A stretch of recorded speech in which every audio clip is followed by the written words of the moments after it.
founders in their respective industry, and then towards the end, hopefully there'll be a little bit of time for Q&A for everyone to ask their questions. So if you could hold the space and appreciate them and give them their due respect when they do talk, because these people have been on tremendous journeys, and even me sitting here, I'm honoured to learn from them, you get what I'm saying? So first we have Kiemu, who was actually a doctor for 8 years before leaving to found her own company, Beautonomy, which is an e-commerce platform for custom makeup palettes, which she's now evolving into a marketplace, am I right? And then we have Rahmon Agbaji, who, did I pronounce it right, bro? Yeah. My wife's Nigerian, so I'm getting a bit of the accent, but I ain't got it all the way there. So I met him a few years ago when he founded his first company, a Gen Z music platform called Kiki, which he then exited, which you know is a big deal, it's no small time thing. And now he's founded his own music distribution company, which is called Loud Parade, but he also works to try and diversify the VC space with extended ventures, and he sits on the board of Capital Enterprises, One Tech, right? Cool. And then another guest who I'm sure if any of you were fans of, if you've been anywhere or listened to any UK music in the last 10 to 15 years, has significantly contributed towards the space. You know, they've had chart-topping albums, mobile success, but he's also diversified into the hospitality space with their restaurant Krept and Cones, and he's also in the creative production space, you know, BBC Free, Rap Game UK, and lots of other ventures which we'll delve into. So if you could give our guests a round of applause, I'd really appreciate that.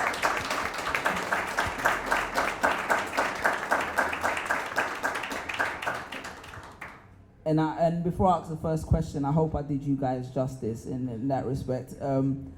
But I think the first question, I want to touch on a theme which I'm seeing, and maybe either Krept or Kiemu, you could answer this first, but I see transition as a big thing. You know, I feel like a lot of us, business is something, or entrepreneurship, you know, founding a business is something we transition into. So it'd be nice to know, like, Kiemu, how you felt or how it was going from being a doctor into a founder and founding your own business, and then equally probably Krept, we could ask about your experience as well. It was really hard. It was really hard to leave security and pursue something that was less certain. And it was really hard with lots of advantages of, you know, I had support, and I had probably access to more network than some people, and that's something that's really stayed with me, that the barrier was really hard for me, so much less somebody who didn't have my advantages. So that's something I feel passionately about now, so increasing access to opportunity in the way that's being spoken about today. Cool, man. Yeah, man. And for me, it was more of a thing where I always think about the future long term, and you know, for the next generation, for my kids and their kids, I always used to think, when it comes to music pays well, it's great, but I always have to go perform and actually do that myself. What if my kids don't like music? How are they gonna benefit from this journey and that I'm don't going on like right your now? music as well? What if they don't, you know what I mean? Like, what if they're not into that? And you know what I mean? And it was just a thing where I thought, what can I leave them and the next generation and the generation after that? And that was always my drive and my fighting force for me to even want to diversify into other ventures and into other things that I don't need to pick up a mic for. So I think that's an important concept, you know, the idea of like business gives us opportunity to like earn money residually, you know, and passively, you know, especially like I think a lot of us grew up with that work mentality, trade your time for money, do you get what I'm saying? And I feel like what you're describing is that cultural shift, you know, that's happening right now. Before I go on to Rahmon, and I really want to ask about your experience, because you started straight out in business as a black founder, but Kiemu, you were mentioning you said you had certain advantages that played in. Would you like to like elaborate a bit, just so people can kind of get a perspective? Yeah, I mean, I'm a palatable black founder because, you know, I was a doctor, so that's a kind of, you know, it's an objective indication of something which is palatable, and you know, I'm a fair-skinned black person, and I am married to my business partner who's a white man, who has a networking business. So it was, I had every advantage in terms of changing careers, but it was still really difficult. So that's what I meant. No, I think it's important because I feel like just the honesty and authenticity, just to acknowledge that privilege. And I think the biggest problem in the ecosystem right now is not you specifically, but people don't acknowledge their privilege. Our like white counterparts don't really see that, so it's harder for us. So Rahmon, so that's the question I want to ask you. You went straight into business. So how was that as a black founder? What did you notice going into that space? Was the privilege that Kiemu's talking about, was that evident to you? Or, what was your experience? First day, first pitch, how was it?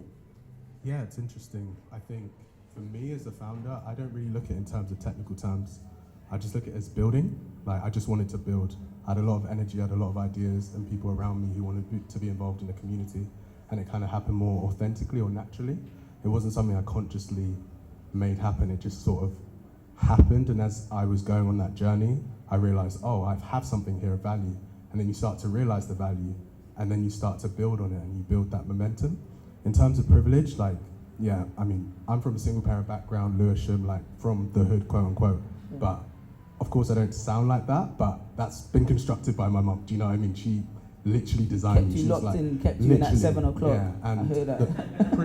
pretty much. And she wouldn't even let me go to school in Lewisham, seriously. I hear that. But I did go to a private school. I went to Whitgift School alongside footballers, people like Callum Hudson-Odoi, Jamal Musiala, so it was a school of sporting excellence as well as academic excellence. And it was there where I really started to see the value that I possessed. And there was a small group of us black sort of kids who went there and stayed together and said, look, we made a pact, we're going to be successful, we're going to bring it in for the next generation. Like the Hunger Games. You know what I mean? So, yeah, I think I took a lot of inspiration from the States, I can't lie.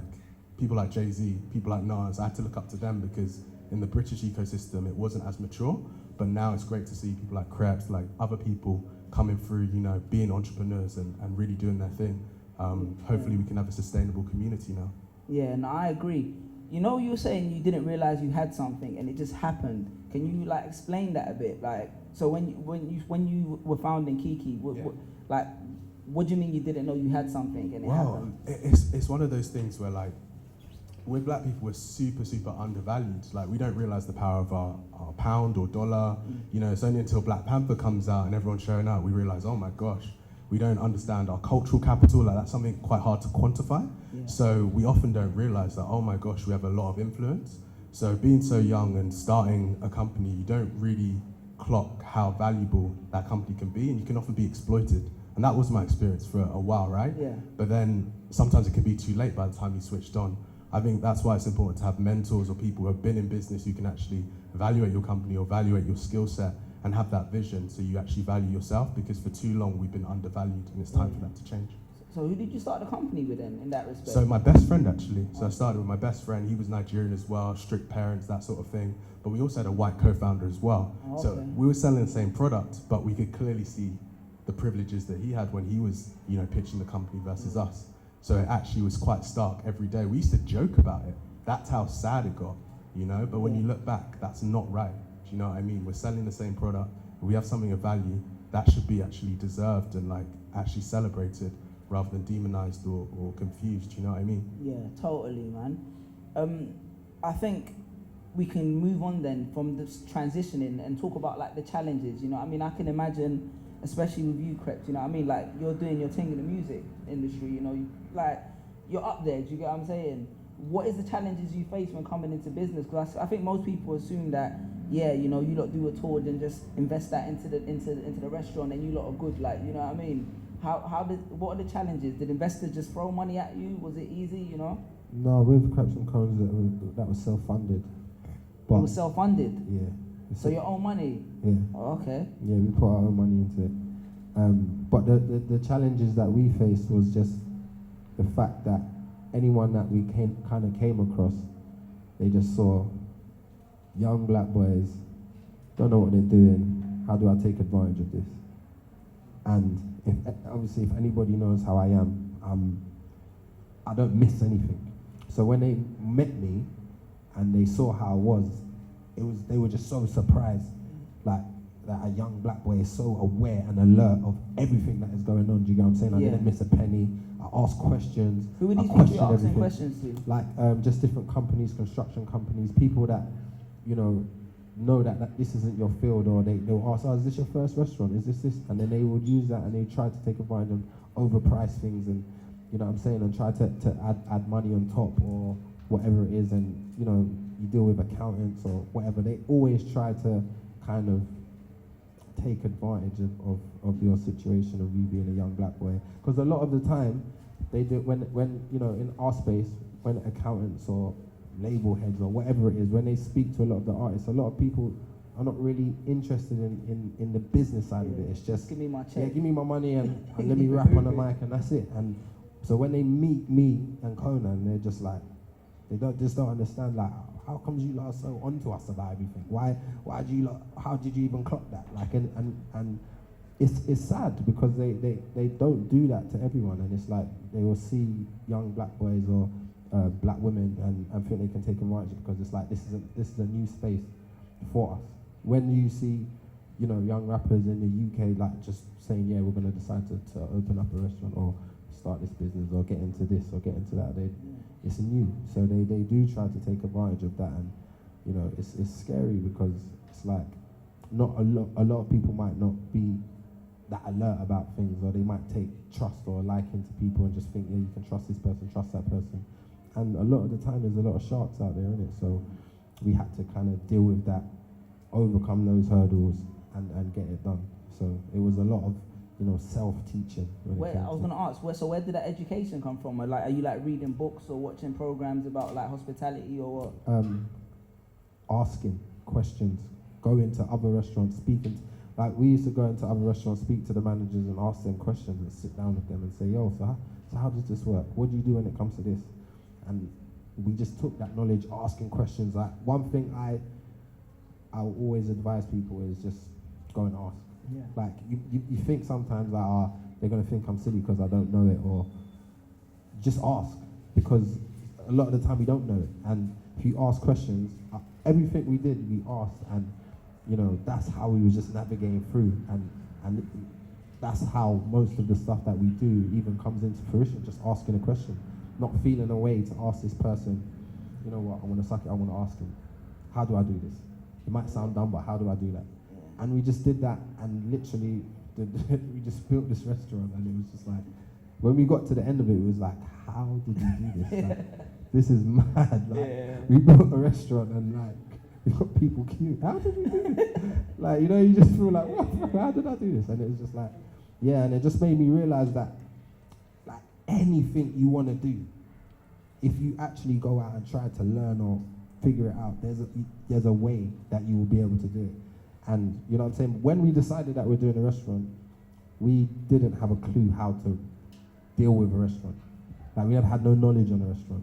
And by the time we finished, we learned so much doing it. And when we opened and all the mistakes that we was making, we learned so much. Like I can't even pay for the knowledge of what I learned running a restaurant. Do you get what I'm saying? So yeah, it was a lot of learning curves, and a lot of people tried to take advantage, but I feel like that helped shape even what's going on today. So. Yeah, and I think you touched on something. I feel like humility is something that is like scarce in our community, innit? Because we feel like we have so much to overcome. Sometimes you're afraid to ask, and I've realized some of the most like successful people I know, they ask everything. Do you get what I'm saying? And it's not because they don't know the answer, but they just want to be more informed. And I feel like that's important, man. So I feel like that's a solid takeaway. Kiemu, so e-commerce, like I feel like a lot of people now people know what that term is, but when you founded the business, like getting into e-commerce, like what kind of challenges did you face there, and what made you even think that you could go into that, especially coming from like a medical background? Yeah, I think that's a really good question.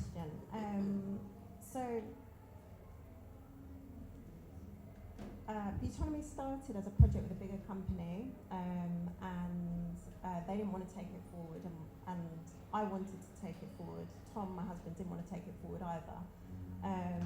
And really what I saw, because we work in beauty, what I saw in, I don't know if it's e-commerce, I don't know if I'm answering the question exactly, Okay, no but problem. what I saw was that in beauty's a $500 billion industry, so that's $500 billion, a year. So I feel like your mic's a bit low. Can you guys hear it? Yeah. Okay, Yeah, right. swap the mic, yeah, because I feel like it's not as So loud. beauty's a $500 billion industry, and it's largely driven by, beauty content creators, inspiring people to buy products. But all of the money in beauty, and there's loads of money, is only really going to the big companies. So, I found that really kind of undemocratic, because most of the people who sell beauty products through their content, etc., don't get any remuneration. Only really the big influencers get partnerships with brands, and affiliate fees from beauty products are very low. So I just found that really unfair, and I was just inspired to try to find a way to help beauty content creators monetize their content. And I guess that's we took on the challenge of e-commerce because of that. Yeah. But in terms of your original question of kind of how's it been, what's been hard, I think there are two big areas, right? All the learning that you're describing, I've been through as well. You have to learn everything, right? And part of it is asking. Now I'm at a stage where I'm trying to hire people that are better than me, is the main thing. And not being afraid that somebody's smarter than me or better than me for that role. And I think that's a really, it was a bit of a psychological hurdle, because my business was my baby, and I've been running it, doing most of the jobs myself. So to hand things over now to experts is really important, and will make my business better. But in the fundraising process, what was difficult was people only speaking to Tom. So even within my relationship, I had that issue of kind of what you were describing, of we're both selling the same thing, we're both on the same call. I'm running the business because we're bootstrapping, he was working. Wow. And they're speaking to him. So that was a challenge between us. That was something that I've had to become more forthright about addressing. And we kind of have tactics of how we play calls. He just has to talk a lot less.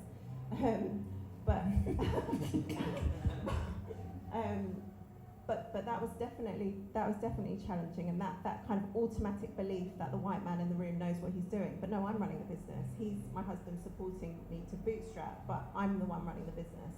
And psychologically as well as practically, that was a big thing for us. No, I'd love to know, probably talk off camera about how that affected your relationship dynamic, but now we'll focus on the entrepreneurship. I want to I'll take some notes, but I want to go into I want to talk about raising money a bit, but also, I feel like both of you were discussing, and all of you were talking about being in the room and people kind of not seeing you. What do you think black creators could do to better champion themselves? Sorry, not black creators, black founders could do to better champion themselves in that space, and you could take it and we could follow. Just be as audacious as possible. Be as ridiculous as your imagination will take you. That is my definite advice to any entrepreneur, because that's what people listen to. And that's actually what I learned from Tom. He doesn't have any shame about saying he wants to run the world. And that entitlement, we need to cultivate it and say it out loud. 100%.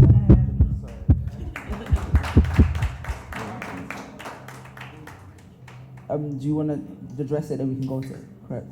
Yeah, I would echo that. I think the ego is such an interesting thing in business, because obviously we're always taught tame your ego, be humble, which is important. But I feel like black people almost, especially in a room full of white people, we're too quiet or too humble. We're on defense too much. Sometimes we need to be Ronaldo, take that shot and see what happens. Do you know what I mean? Because scared money doesn't make money. And if you know you're good, you know what I mean, and you can back it, then of course, push, promote, do what you need to do, because that's how business is like, you know what I mean? It's a place where, you have to shine through. There's so much competition. So believing in yourself and backing yourself and just being really aware, I think, is key to this game. Real talk, man.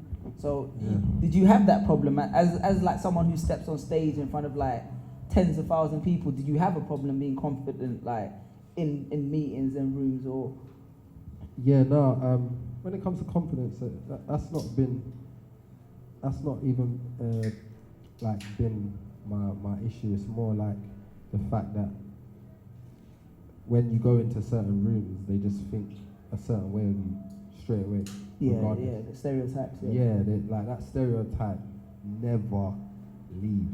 As much as they say, no, got black mates. Like, like, as long as you can hear that as much times as you want, the stereotype's there, bro. Like, and my thing is just, I've just been confident. I'm confident with what I do, and I feel like being yourself, and coming across in that way and confident and assertive, like you will leave that. You know what I'm saying? That not impression, because you're not trying to impress, but you'll leave. They'll remember you. Yeah. Like now, when I go to places, I've got meetings or with people, I used to think, let me dress that proper. Now I'll go tracksuit. This is who I am. Yeah. And when they hear the way I talk and when I speak, they're just like, yeah, real talk. Yeah. Do you get what I'm saying? And I feel like that's got me a lot further, just being me, but also knowing what direction I want and knowing what I want and being assertive and asking and saying, and this is who we are and this is what I do and this is who I am. And when I'm like that, it's just like, okay, do you know what? Yeah. We can't all judge people that are just like this or look like this, and I feel like that helps the stereotype a bit. Do you get what I'm saying? So I don't feel a way anymore about how I look. Or even yesterday, I went on Sky Sports before. They was like, do you want to wear a blazer? I said, bruv, I'm wearing this trackie and this Dior jacket, and I'm going on the thing and I'm chatting my mouth off. I'm not doing that no more. I'm done with all of that. Like, this is who I am. I know who I am. You don't want me here. Do you get what I'm saying? I'm not coming here to, act a certain way for you or be like that. So, yeah, and obviously present yourself in a proper way, and that's it. And once you come across assertive and you speak to people and you just be yourself, like it gets me a lot further in conversations, and people remember me a lot more. And I've been to places where they're like, like they don't know who I am as a rapper, but they're like, I remember you from last time, just from the conversation, and do you get what I'm saying? And leaving that mark on people, and I found that's really well. But yeah, that stereotype is real. It is a real thing. But I feel like when you speak to people, don't feel a way to go and speak to people, because when you do and they kind of get a gist of who you are, like, I feel like that goes a long way. Do you know what I mean? And if you know what you're talking about, no matter what you're wearing, what you look like, you know what you're talking about, bro. And that's the facts of it. Do you know what I'm saying? So, yeah, that's what I would say. Nah, 100%, man. I can fully agree with the sentiment of like being confident and being who you are, because at the end of the day, like you were saying, if you know what you're talking about, why should you not be bossy about it? Like, I feel like when like a white founder makes money, they'll just wear like flip-flops and like a Marks and Spencer t-shirt. You get what I'm saying? Like, you know what I mean? But we're always really trying, we're really always trying to like overcompensate, 100%. All the people that like I've met, even the people that run the labels, the Universal, you link them, they got their toes out. And they're in their shorts and the t-shirt, and they don't care. Do you get what I'm saying? And that's the facts. Like, all the actual, richest and most that I've met, they don't care. Yeah. So it's like, why are we here trying to, like, they don't care. Yeah. Do you get me? So it's like, I don't care who you find it.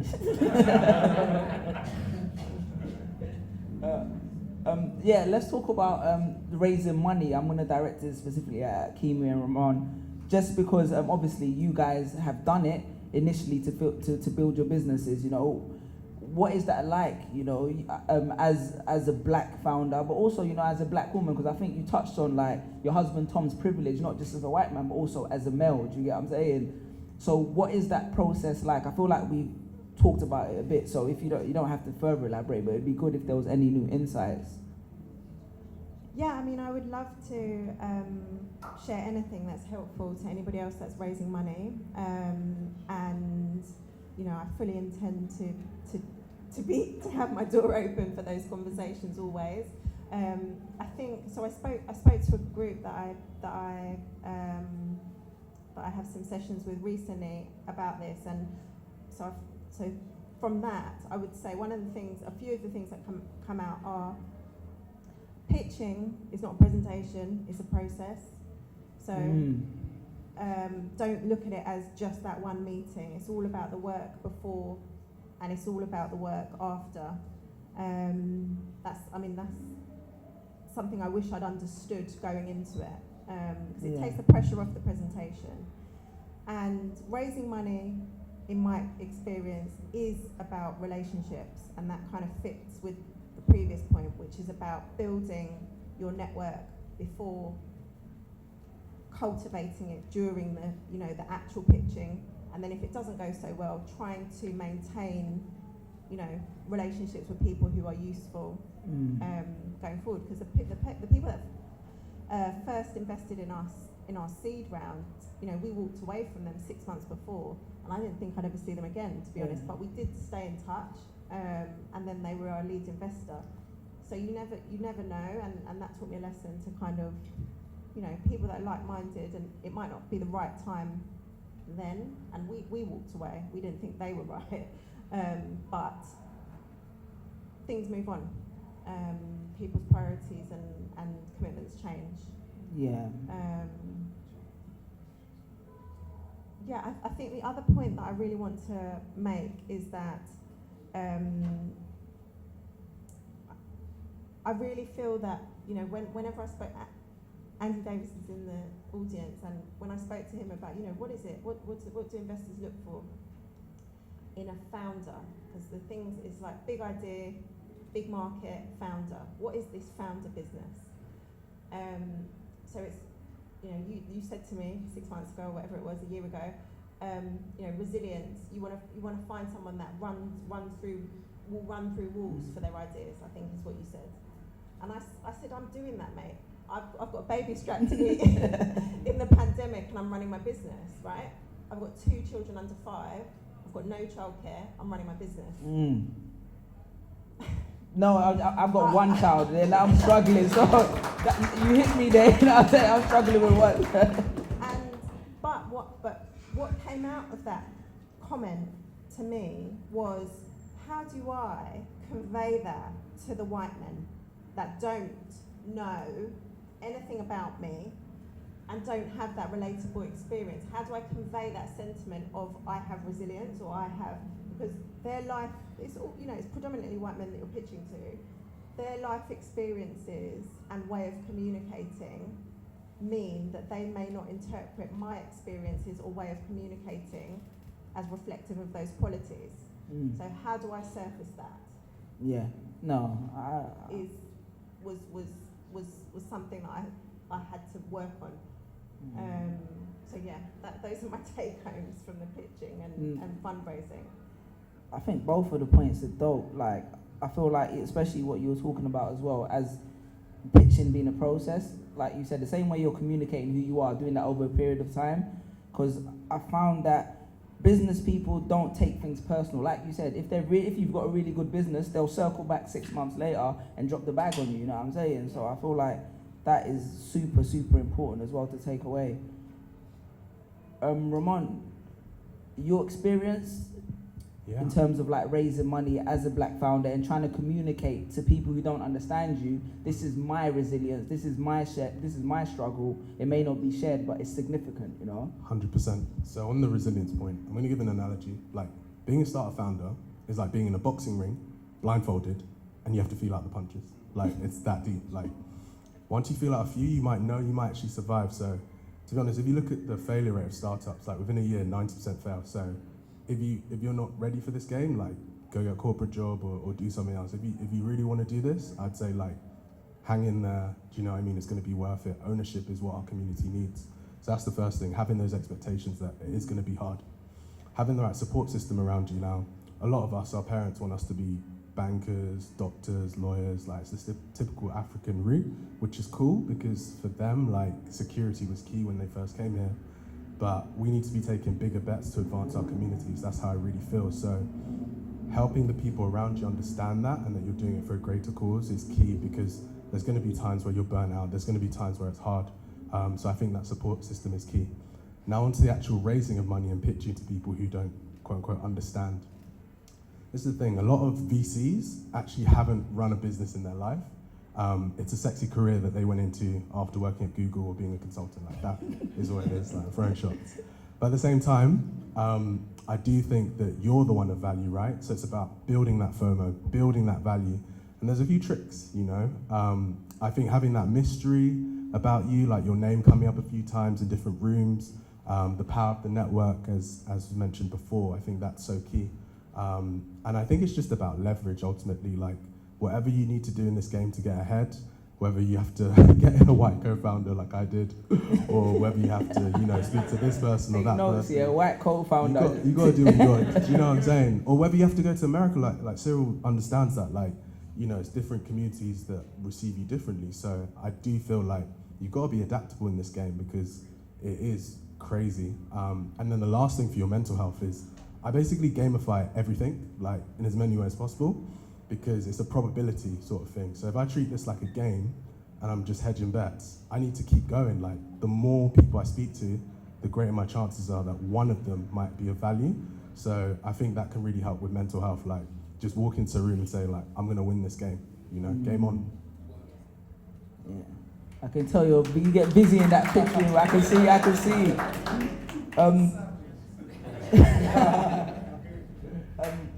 So actually talking about like what the purpose of Black Seed is and helping enable Black founders in tech. So I want to ask you, Krept. So the Black report showed that 88% of Black businesses are self-funded, innit? And I'm sitting here wondering, like, because you've been jogging your whole career. You man were doing like Otis videos. I remember those. You know what I mean? Then you proper. So you like I'd see you as an entrepreneur like throughout your whole artistic career, and then becoming like going into the hospitality industry with a restaurant.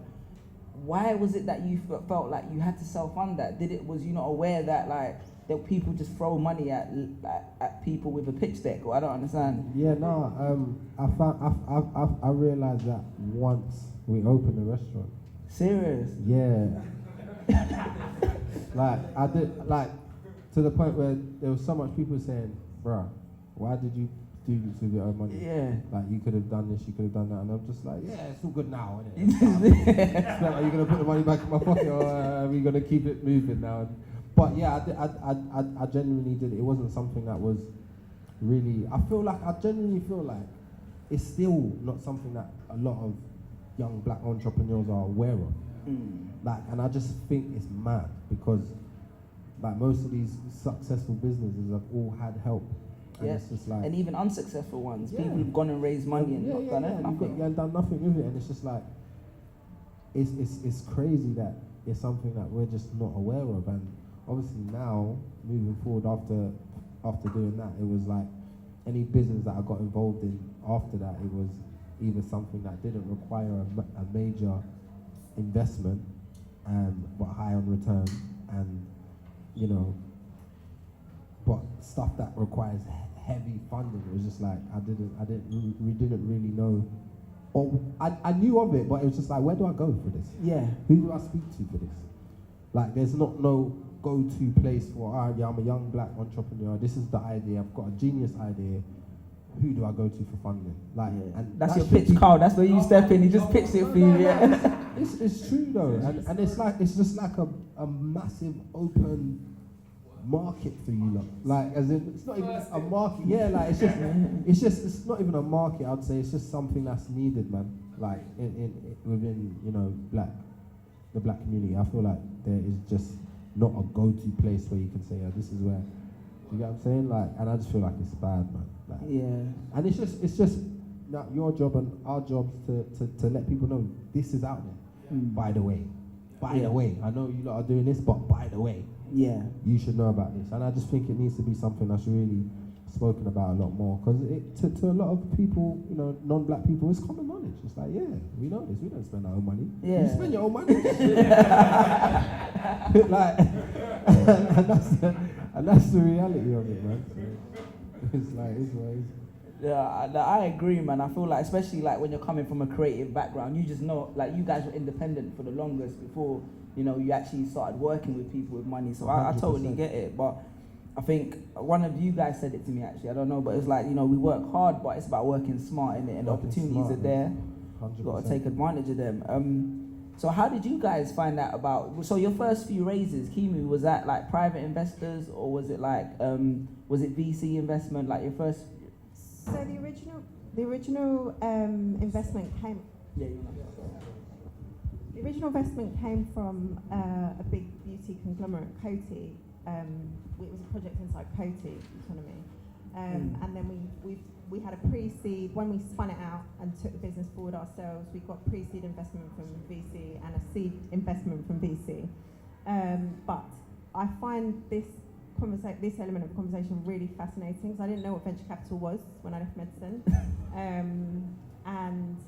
And you're a professional. You're a black professional. Yeah, you're a doctor. I didn't know what it was, and I had side hustles, and I consider myself entrepreneurial, and always have been. But it never occurred to me. And more than that, I would have deemed it, somehow failing to not be able to make my thing profitable.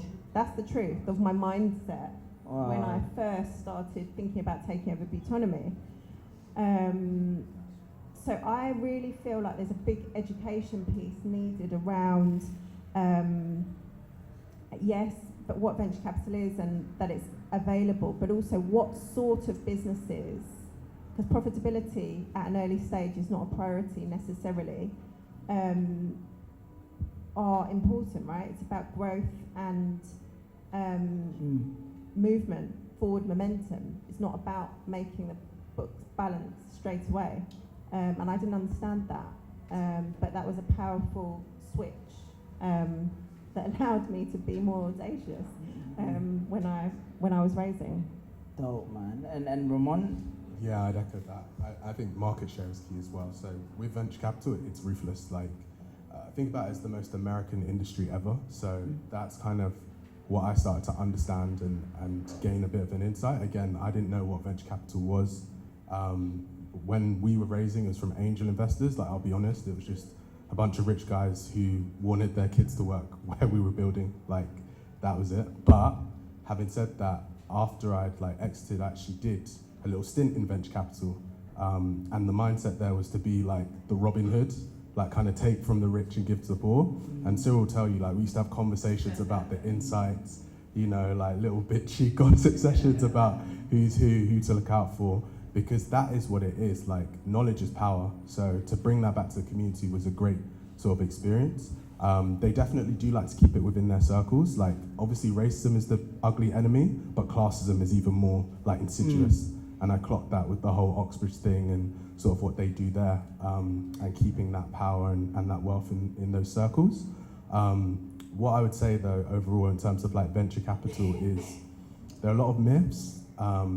To be honest, black founders, they build high revenue generating companies, actually good businesses. And venture a lot of the time is more just backing founders who they know in certain networks. So I think it's a bit unfair. So it's great to see Black Seed actually give that opportunity and democratize to black founders who, actually are building companies that actually make money, because that's what we should be investing in, right? Yeah, 110%. I feel like one of the mottos that is here at Black Seed is that black founders are over-mentored and underfunded, and that's the gap that's trying to be filled, So before we get to the Q&A portion, I just want to ask you guys, future, you said you're evolving Autonomy into into a marketplace, obviously, you're just starting your entrepreneurial journey and getting spending other people's money, now. And, Rahmon, you're doing some interesting stuff in the music space. So do you guys want to talk about what you're doing and the kind of legacy you want to leave? Anyone can start off if they want. I'll start. So for Autonomy, the next steps are we're opening up in the US. We're pivoting the business to become a marketplace for creators, and that's all really exciting. But this is just a start. Now we want to raise again, also in the next sort of 18 months. But now that I know what I can do, Autonomy is just step one in terms of my business trajectory. Yeah. World domination. Yeah. Co-sign that. Receive it. Yeah. For me, I've got something. Obviously, I can't talk about it. Karl knows, but but it's something quite big, and the moves that has been made already before we actually launch it have been incredible. So yeah, I'm launching something in With someone else's money though, yeah? October. September, October. And yeah, and prior to that, obviously, because we was in lockdown, even when I was saying to you about, like, you know, speaking to people, leaving marks on people and building relationships, I think relationships are so important. Like, even down to, you know, you go somewhere, down to the person that's making the tea, like, ask them their name, like, what's your name, that, and they're just like, oh, me, oh yeah, my name's, and then before you know it, this person's running this, and Real talk. that is exactly how we even got into TV, because yeah, someone just liked us for just being a human to them, as a person that wasn't considered as important in a room of important people, and that person became an important person and is now in charge of this and now in charge of that and now running this, and now you see man on TV like, hey, you know what I'm saying? No, but I, like, it's serious, like relationships and speaking to people, and you never know who you're talking to, you never know what they're gonna become, you never know.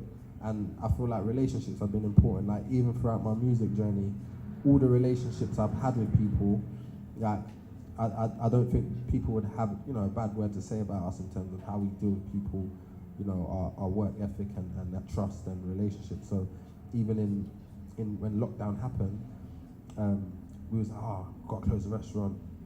I was just thinking, do you know what? I know, I want to start something else. Do you get what I'm saying? And in lockdown, we started an agency.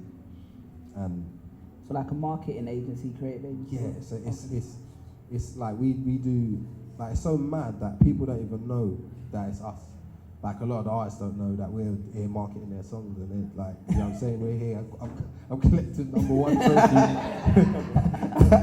To the point, someone walked in my house and they was like, they looked at something that said another song on there and it had a #1 trophy, and they was like, why have you got this?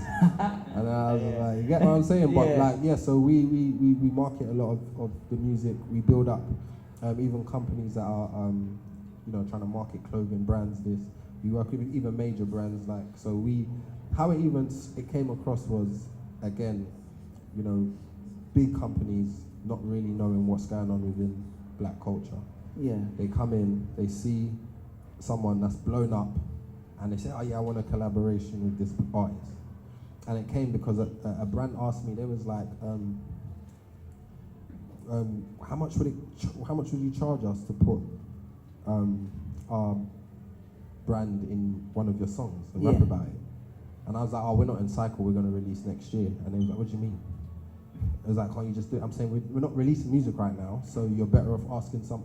And I just clocked, I was like, they actually don't even know what they're doing. Yeah. So I was just like, hold on a second. And even just working with a lot of brands, a lot of the time they want to do big deals with us, and we're like, we ain't even dropping music for another year, so I don't know why they're using us, but we're going to take the money anyway.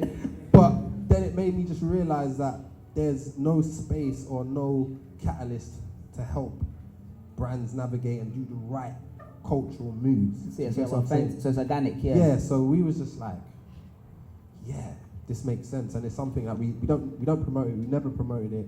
It's not nothing, like, it's just a literally behind the scenes thing, and we catalyst a lot of things that happen. So a lot of, you know, endorsement deals, campaigns, music marketing, online, TikTok, making things go viral. Like, we do a lot of that. Do you get what I'm saying? And you know, we work with a lot of big brands and help them keep within the culture, let them know what's going on, this, and consulting for a lot of them. And then it just, we done that, we started that in lockdown. It just became it just got getting bigger and bigger, and I was like, oh, next thing we got office here, we got this, we got a big team of staff, and I'm just like, wow. Yeah. In the space of less than a year, do you get what I'm saying? And I was just like, that was down to relationships and trust. Yeah, and we'll talk. Me being able to go to all the artist managements and the record labels and say, look, this is what I'm doing. Do you trust what it is that we're saying we're going to bring to the table, and will you let us do this? And a lot of the people are just like, yeah, 100%. Yeah, 100%. You know what I'm saying? Like, just out of relationships. Yeah. And not being afraid to ask. Like, I just went to everybody that I've come across the industry, and I said, yo, this is what I'm doing. this is how we can help you. What are you saying? And if 50% of those people say yes, you've got something. You get what I'm saying? And that's what it was. It was like to start an agency, it requires you having conversations. Yeah. And a lot of them. And not feeling like scared to ask, but have conversations. And that's how it started. And I just asked every person I had a relationship with, and they was like, yeah, now it's like, all the record labels are using us. Got brands using us to get in there with, product placement. Can you get us in this new music video? And we're just, do you know what I mean? And people just don't know it's us doing it. Connecting the dots, yeah. Yes, exactly. Yeah, I hear that. And that's what we've done. And that was just something I was just like in lockdown. Wow, we have this time to just start in lockdown. I was like, yeah, I want to start this in lockdown. So you built a completely new business in the middle of the pandemic. Just using my brain and initiative and thinking, let me create something else. And that runs by itself. I don't even need to be involved in it. Yeah. I just created a system, which I learned from Krept and Combs, doing everything wrong. Like, you know what I'm saying? You need to create a system so that, if you're not there, this is how it works. You come in, you say this, you do this, you do that. This is how it works. You take them to, and that system. And I learned that from, the likes of watching things like Founders, the McDonald's thing. Oh, and the how Founder, it got big was just creating a system that worked. So it's this, you put the bun here, put the cheese here, this, out, this. Yeah. And it's a system. And I'm really strong in creating a system so that when you step out of it, this system still works without you. 110%. That's why we started the agency, and I created a system and how it works.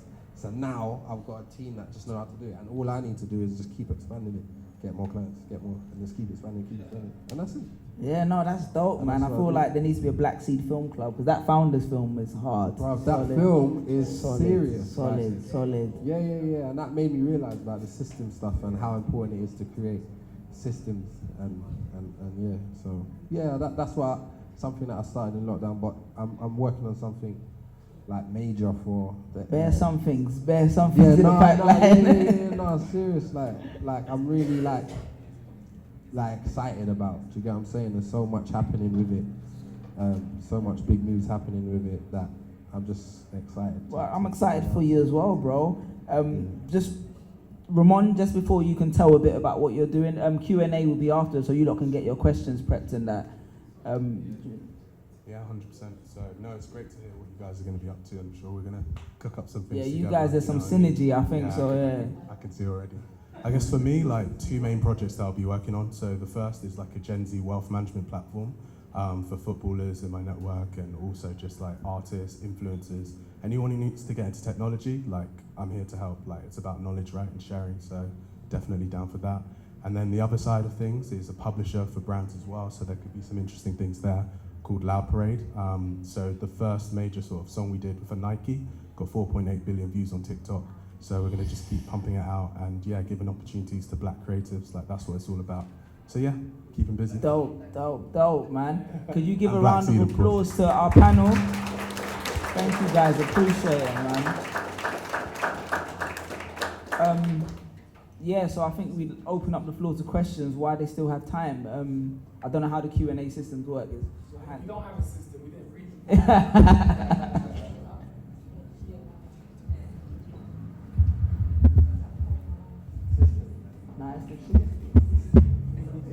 All right, thanks everyone. My question is actually for Krept. So you talked about working with brands to connect them with the culture.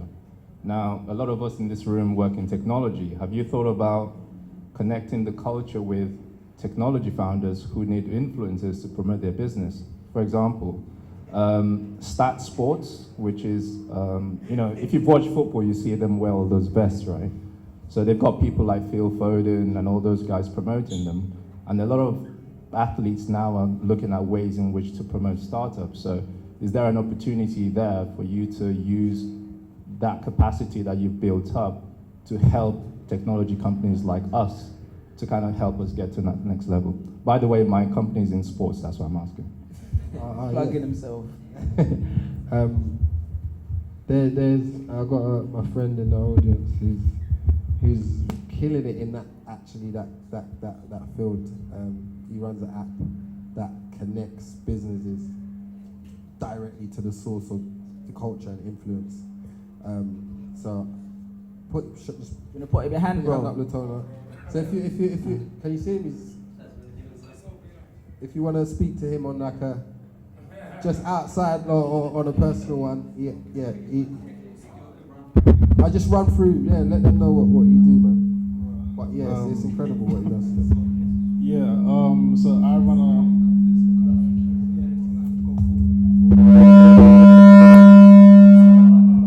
Come through. Yeah. Should draw you out, bro. Just came here to listen, but look at you. I'm Latana. People call me Lots. I have an app called Expo. So we started off obviously connecting content creators with different startups and different brands. We're actually now refocusing and we're actually building essentially a Monzo exclusively for content creators. And that's it essentially, isn't it? Yeah, but yeah, still have a lot of connections, a lot of brands, a lot of content creators that will still work with us and want to bank with us essentially. So if you have any startups and you actually need creators, I'm willing to obviously refer them to you at no fee or whatnot. But yeah, that's it. Yeah, big up. Thank you very much. That's Expo, yeah? EXPO. XPO. Anyone else have a question for any of the panelists?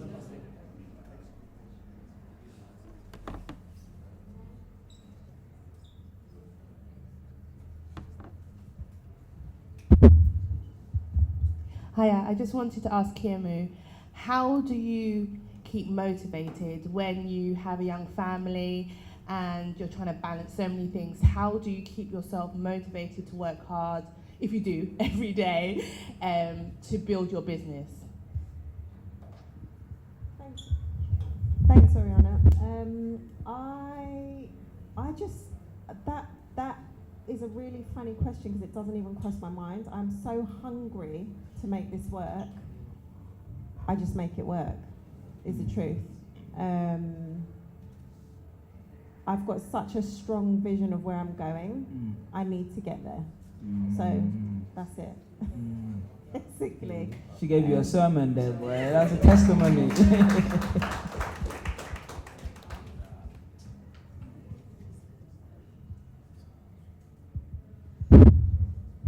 So this has been great. Thanks Black Seed for organising that. Massive shout out to you too as well. It's been incredible. Thanks to the panelists, and thanks Cyril for hosting, of course. Right. So it's less of a question, more of just a point. So Kiemu said, I'm fortunate. I'm somewhat involved with autonomy, right? And Kiemu said that when she was pitching, people looking at her husband Tom. I remember when we had a conversation, I should say. And firstly, actually, Kiemu hit me up. She just emailed me and said, hey, like it was in caps or something, like, hey, I love that you retweeted me or something. And it got my attention, the email stood out. And I was like, oh, what's this? And I was like, oh, and then she said, oh, I've been emailing you, trying to contact you for ages. And then I realized it took something different to get an investor's attention, right? And I was like, what, you like that I retweeted you? I was like, what the hell are you talking about? I didn't even tweet anything, right? And then when we had a conversation, there was no pitch deck or anything like that, or no presentation, it was just a conversation. And maybe it was strategic, because by the time we'd spoken, but it was just her. And then Tom came in. I remember when Tom came in, I was literally thinking, who's this white guy? And I was like, why is this white guy in your house? I'm not doing that. I was like, why is this white guy? I was like, why is this white guy in your house? But I didn't ask her. I was thinking, who's this white guy? And but it was great. And she said that actually, she was a doctor and all these things. But I just saw a superstar, right? Straight away, you see someone who just knows her shit. You see a queen, and you know someone who really means it. And is going to keep working and is going to push, and whatever the obstacle is or that wall is in front of you, she's going to run over. I didn't know there were kids involved in anything like that, right, as well. So this is a massive shout out. I'm a superstar who I'd back then, I'd back again and again and again in many universities. So yeah, massive shout out, Kiemu. Dope, man. Thank you so much. Give the flowers, man. Give the flowers. I think there's someone at the back who wants to ask a question. Hi. Can you hear me? Okay, yeah. I just wanted to ask, when would you guys say is the time that you knew that you needed funding? So, yeah, when was the time that you knew you needed funding? You can start. Yeah, You can, Rahmon I'll can have to now. take that one. Yeah. It's an interesting one because they always say bootstrap, bootstrap, bootstrap, right? And I think a founder's mental health or a founder's sort of experiences should always be into consideration. It's like people make you feel guilty for wanting to raise money, but you can't scale without raising. The game's over if you don't. So I feel like once you feel like you can't scale this thing without like external funding, then you've got to fundraise. Like, it's what it is. Obviously, be aware. Remember that like there'll be issues of control once you're giving away equity, right? So that's always something to be cautious of. But once you realize you can't scale it past yourself and you need to bring in better talent, which is something you alluded to, like, yeah, it's competition. So you need that funding to attract the right type of people into your business to compete and win, you know? So I think that's the point where you need to do it. And Ramon's won. I mean, he's exited the business. You know, that's not a small deal, right? I appreciate it.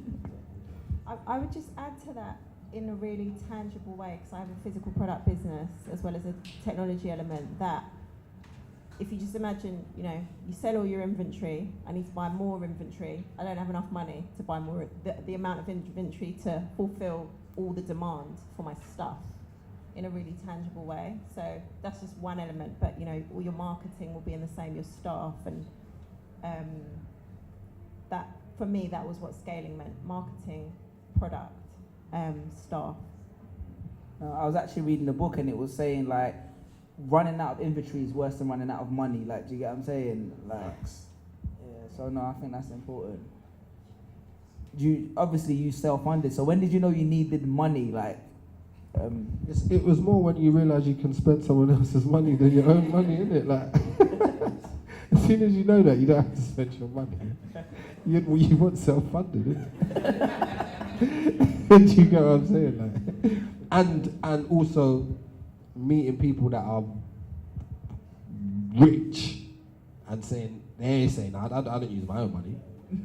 And I'm like, what? Like, you do you mean you don't use your own money? You got, and it's just like, yeah, no, why? You don't have to. You can always self-raise. And from then, I was just like, okay, I've been doing this wrong. And we're not doing it wrong. It's a learning curve. It's a part of learning. You did it the harder way, not wrong. Sorry, wrong terminology. But yeah, and yeah, from then I just realized, like, yeah, man, this is the way to go. And you know what I mean. And also, as you were saying, like scaling up, like, you know, your business. Obviously, once you get your business turning over a certain amount of money, and it's like, okay, cool. You can be making profit, making money, but then you always want to scale. Well, I would hope that you would always want to scale your business.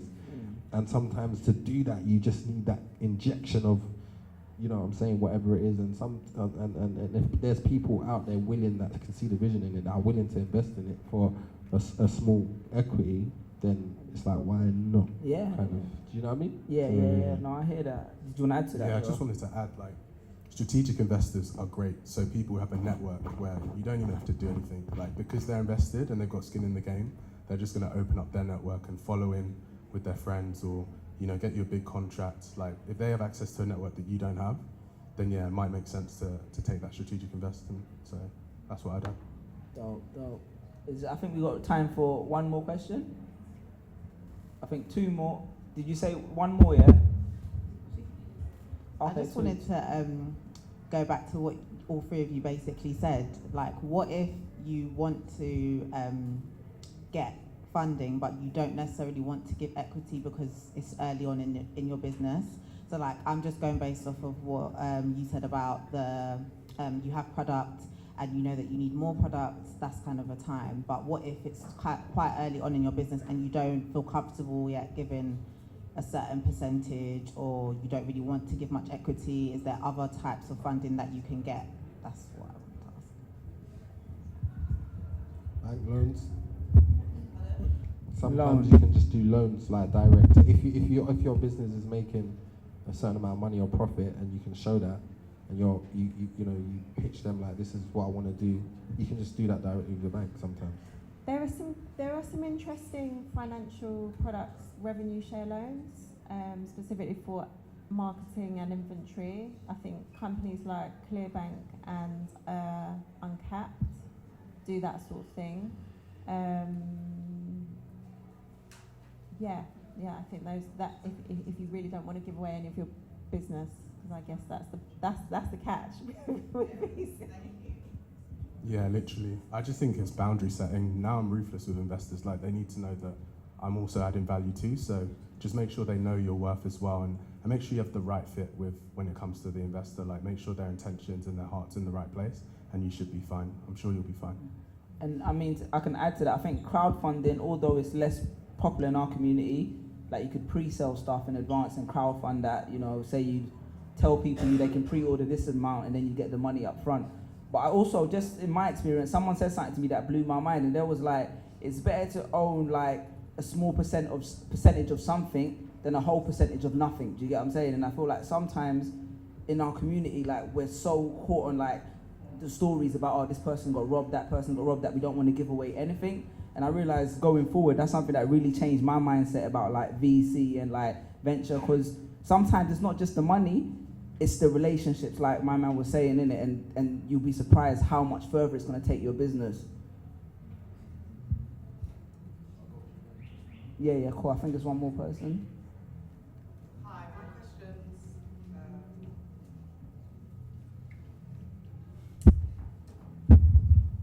My question's for Krept.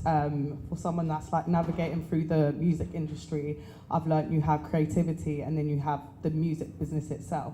So you know that there's a lot of big sharks, you've got the big labels, you've got the big marketing, and then you've got independent artists, which are essentially the small fish. So how would you best advise artists? Because a lot of the time it can be a catch-22 that big labels and big marketing campaigns and PR campaigns, they want the big fish, essentially, the big artists, and they want you to build traction. And it's like, how do you best build traction for yourself in an industry where you only get love and traction once you've got that love and traction?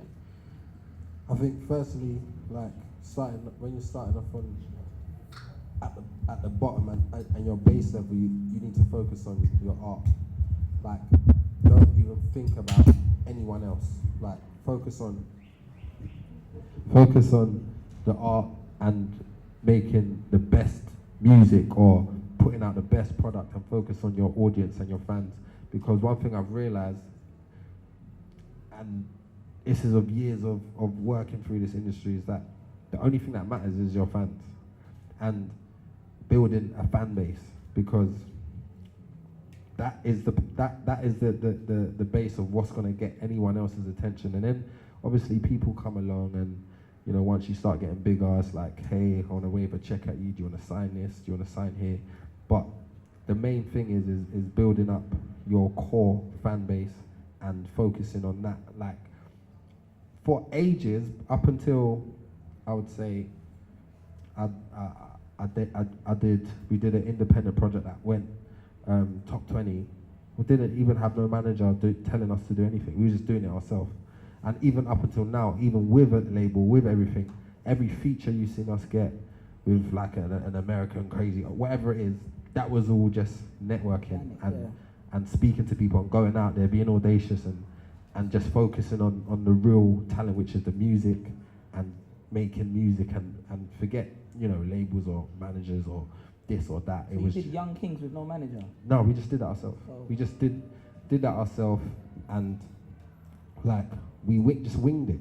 And you know, we was creative without doing things that required a lot of money, because obviously at the start it's like, you know, you ain't gonna have the money to go and do big crazy videos. So every video that we done, it was just us improvising on a concept that wouldn't cost a lot of money. So when we made My Story, it was, we can do that outside, in a car, one of my friend's cars, in a house, one of my friend's houses. Don't need no money. All I need to pay for is the camera.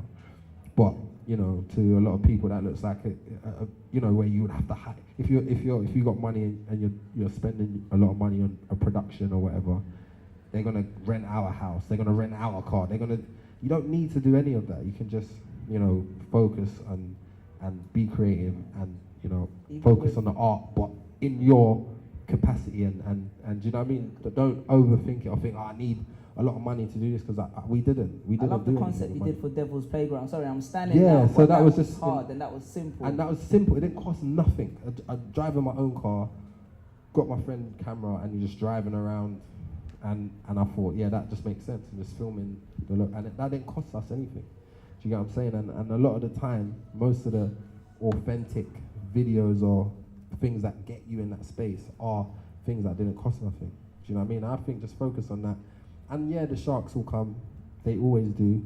But I feel like going in to the music industry with a team of friends as like management, I think that is so important, because you're gonna get in there and I've realised a lot of the managers don't know what they're doing. Everyone's winging it.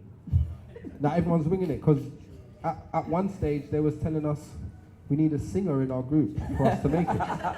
And we need to do it like N-dubs. And that was a professional manager that said, yeah, this is what you need to do. And you're not going to get on radio if you don't make a song like this, if you don't do this. And it's like, these are professionals telling you this.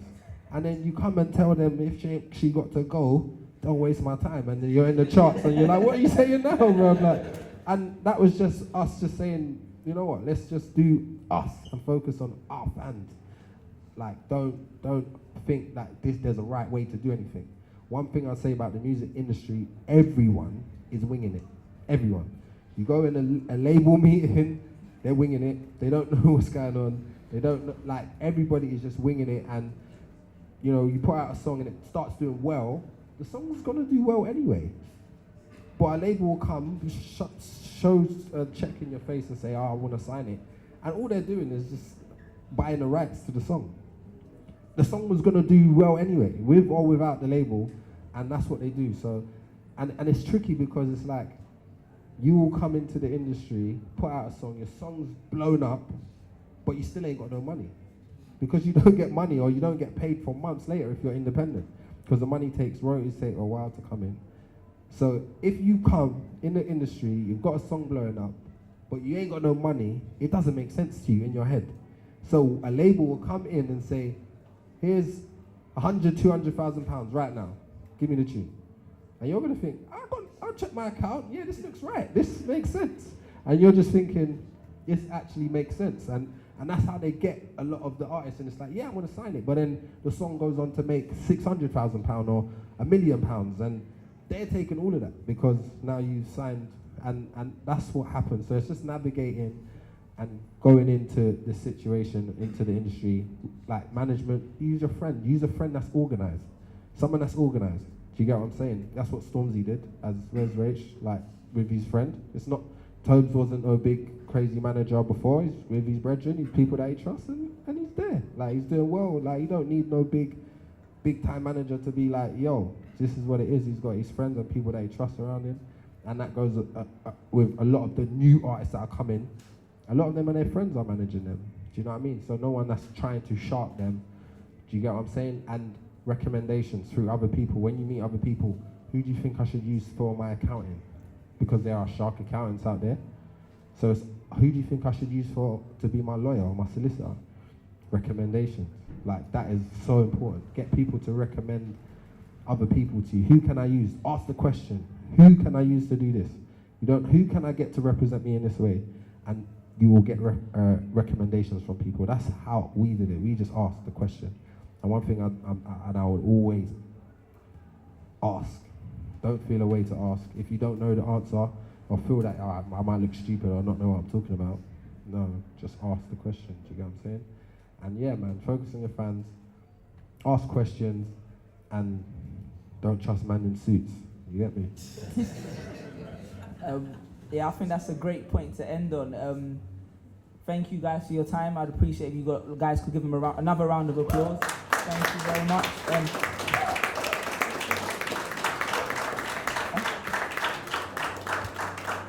One more question. What would you say? Oh, one more point. Yeah, okay, I cool. wanted to basically say there's something Rahmon said that's so important about strategic investors. Okay. Like, for example, we had investment probably, I'll say like a month ago, 2 months ago. This guy came in, it's him and his twin brother, and they gave us basically the smallest check into our business, essentially. But they own the recruitment firm, a really good one. And I kind of saw the opportunity there because I knew that we're going to raise a lot of money soon, and we need to hire top talent, essentially. And when I started seeing what recruitment firms charge you, like they normally charge like 20-25% of the annual salary. And the people we're going to be hiring are going to be earning like 100K plus. And there's a lot of them, essentially. So you're looking at 20K, 25K fees. And before he came on board, because there was really no other value that he brought, I kind of toyed with him. I was just like, yeah, you know, it's a really hot round right now.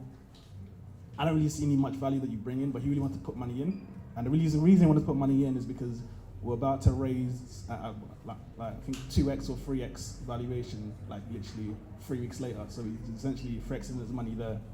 So I was just like, yeah, let's do a deal here.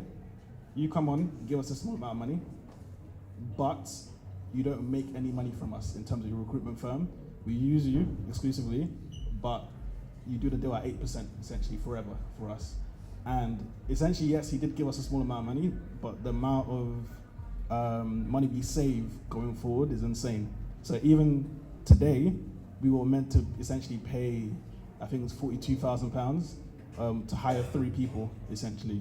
And that got down all the way to, I think it's £18,000 through there. So you save a lot of money. And as we grow, we'll save more and more. So strategic partnerships and also looking into the future really helps. I think that was a great point by Rahmon. Dope. I think so. Round of applause for all these guys. I feel.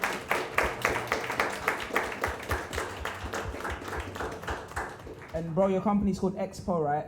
Expo, right? Yeah. Okay, cool, man. You guys check that out. I think you can find these guys on LinkedIn. LinkedIn. Are you on LinkedIn, bro? Oh, you need to set up a LinkedIn. You're in the business thing now, man. Okay, yeah. So. I see it, so I still see it. Okay, cool. How can they contact you? I feel like people are gonna come and want to get insights.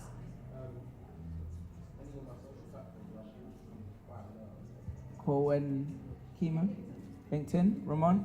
Cool, man. And via Black Seed, I feel like we just want to get some words from Cyril, you know, the co-founder. He just wants to thank our sponsors. You know, we've had some great people support. Just want to come up, because I don't think I remember everyone, and I don't need that pressure. And then we'll feed you. I think that's one of the ethos of Black Seed. They feed black people on time, innit? You know that? There we go. The food's almost here, so I'll just go to the next slide. Yeah.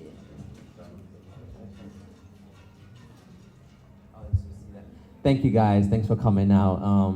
First of all, thank you to Sharon who helped organize it. Thank you to Sully, the hostess with the mostest, Krept, Kiemu, Rahmon, Young Creators UK. Thank you to everyone that came here. Andy Davis, Kweku, Yvonne, everyone in the crowd. I see you. I can't mention you all. Well, so thank you to our sponsors for giving us delicious, healthy, nutritious water and can of water too. In addition to that, Rum Punch London. Thank you to all you sponsors for coming out. Thanks for hooking up, for giving us the drinks. Unfortunately, Frank Kamanka didn't sponsor us, so maybe next time. But that being said, yeah, thanks for coming out. It's been a great event. And yeah, that being said, we'd like to showcase you a video at the end, so maybe you guys can stay for 1 or 2 minutes, have drinks, network, talk. And yeah, thanks for coming out. Follow us on our social media. I'm gonna click on the slide. It's actually, the one on the paper is actually wrong. So blackseed.ventures, Blackseed, at Blackseed VC, Twitter, Instagram, everything, all of that. Subscribe, check us out, support us, and we'll see you next time. Yeah, and we got a little video to wrap up.